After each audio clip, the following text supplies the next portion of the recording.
Hi friends, welcome to Lucky Chakrika channel. ఈరోజు మనం prepare చేస్తున్నాం paneer pakodi. Hi friends, welcome Lucky Chakrika ఛానల్కి స్వాగతం. చూడండి, ఈరోజు మనం చేసుకున్న పన్నీర్ ఇంట్లో రెడీమేడ్ పన్నీర్ ఉంది కదా, ఆ పన్నీరు కర్రీలో వేసుకుంటే పిల్లలు తక్కువ తింటారు. కాబట్టి మనం ఇలా బజ్జీ చేసి పెట్టామంటే పిల్లలకి పన్నీరు ఎక్కువ తిన్నట్టు మనకు అనిపించింది అనమాట. వాళ్ళకి బలం కూడా. చూడండి, దానికి కావాల్సింది అల్లం వెల్లుల్లి పేస్ట్, కావాల్సినంత కారం పిల్లలకి కదా కొంచెం తక్కువ వేసుకోవాలి, సాల్ట్ తర్వాత గరం మసాలా వేసుకుని ఈ మూడింటిని ఇలా మిక్స్ చేసుకోవాలి. మిక్స్ చేసుకుని 1 అవర్ పాటు నానెత్తే బాగా ఉప్పు కారం అన్నీ పడుతుంది అన్నమాట. చేస్తున్నాం పన్నీర్ పకోడీ. దానికి కావాల్సిన పదార్థాలు: శనగపిండి, సాల్ట్, కారం, వాము, సోడా పొడి, వరిపిండి. ఇవి మనం తయారు చేలాగా సన్నగా కట్ చేసుకుని పెట్టుకోవాలి. ఉప్పు కారం వేసి అల్లం వెల్లుల్లి పేస్ట్ వేసి నానబెట్టుకోవాలి. ఇప్పుడు ప్రొసీజర్ ఏంటో చూద్దాం. ఒక స్టవ్ మీద ఆయిల్ పెట్టుకొని డీప్ ఫ్రైకి సరిపడంత ఆయిల్ పెట్టుకోవాలి. తర్వాత మనం బజ్జీకి తయారు చేసుకుంటాం కదా, అలాగే ఇవి మొత్తం అన్నీ వేసుకుని మనం బజ్జీకి ఎలా వేసుకుంటామో అంత సరిపడా వాటర్ అవి వేసుకొని మనం మొత్తం అంతా మిక్స్ చేసుకోవాలి. బజ్జీ వేయడానికి రెడీ చేసుకోవాలి. రోజుకో టిప్ చెప్దాం అనుకుంటున్నాను, అందుకే నేను టిప్ చెప్పాను కాబట్టి ఈరోజు టిప్ ఏంటంటే, ఇలా మనం బజ్జీ వేసుకునేటప్పుడు గట్రా కొంచెం మనం పొడుగుగా ముక్కలు కోసుకుంటాం కాబట్టి కొంచెం అది ఎలా లోతుంటి దాంట్లో కలుపుకుంటే తయారు చేసుకుంటే ఈ మిశ్రమాన్ని మనకి పై వరకు కూడా అంటుకుంటుంది. మన పిండి అయితే పై వరకు కూడా మొత్తం ఉంచడానికి వీలుగా ఉంటుంది. చూసారు కదా, బజ్జీల పిండి ఇంకో ఇలా జారులాగా కలిపితే బజ్జీలు బాగా వస్తాయి. ఇవైతే బజ్జీలే.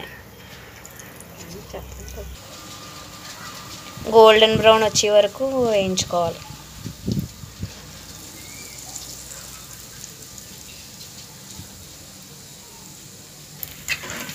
చూసారు కదా, ఇవి గోల్డెన్ బ్రౌన్కి వచ్చేసాయి. ఇప్పుడు మనం తీసేసుకోవచ్చు. ఇవి మనం బయట తింటాం కదా బజ్జీలు, అవి అయితే సేమ్ ఇలాగా సెకండ్ కోటింగ్ వేస్తారు. ఫస్ట్ది పైకి కొంచెం గోల్డెన్ బ్రౌన్ రాకుండానే తీసేసి సెకండ్ ట్రిప్ వేస్తారు. చూడండి, అలా ట్రై చేస్తున్నాం. అది అలా వేస్తారు, ఇలా సెకండ్ ట్రిప్ వేస్తారనమాట. అవి కూడా మొత్తం అన్నీ కూడా అలా వేస్తారు. ఇలా వేస్తే ఆల్రెడీ మనం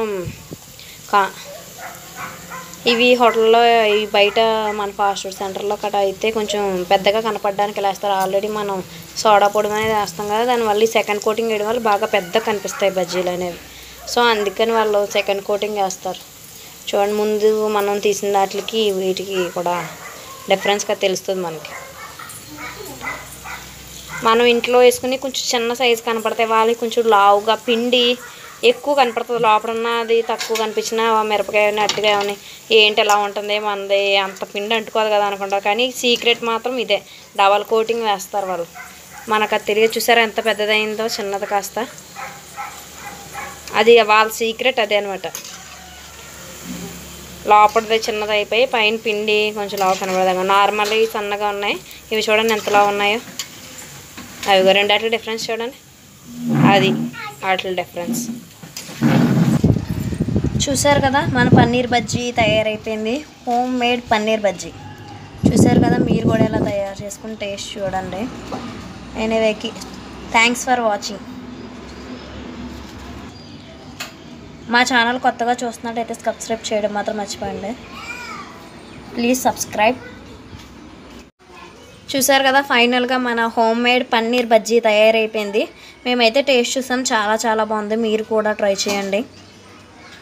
ఒకసారి ట్రై చేసి మీ వాళ్ళకు కూడా టేస్ట్ చూపించండి. Anyway, keep watching. Thanks for watching this video. Subscribe చేయడం మాత్రం మర్చిపోకండి. బాయ్. చూసారు కదా, పన్నీర్ బజ్జీ తయారైపోయింది. Home made paneer bajji. ఈ టేస్ట్ ఎలాగో మీరు కూడా ఇంట్లో తయారు చేసుకుని చూడండి. పన్నీర్ కూడా మీరే తయారు చేసి చూడండి. టేస్ట్ అయితే మాత్రం చాలా చాలా బాగుంది. మీరు తయారు చేసుకుని ఇలాగే సేమ్ చేసుకొని చూడండి. Thanks for watching.